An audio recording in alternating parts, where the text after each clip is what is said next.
Учир 1.5 литр цэцэрлэгний жүүсийг 6 литр устай холив. Дараа нь тэрээр холимгоо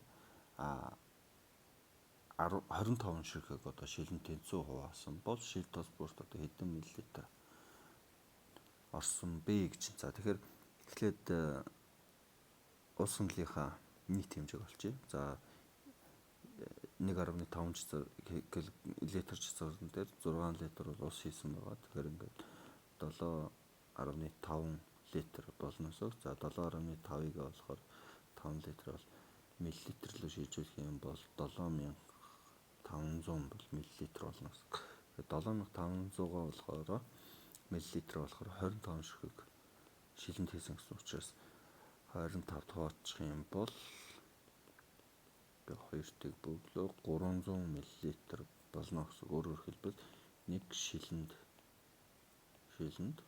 орох одоо хэмжээ 300 мл өгнө. Эндээс бол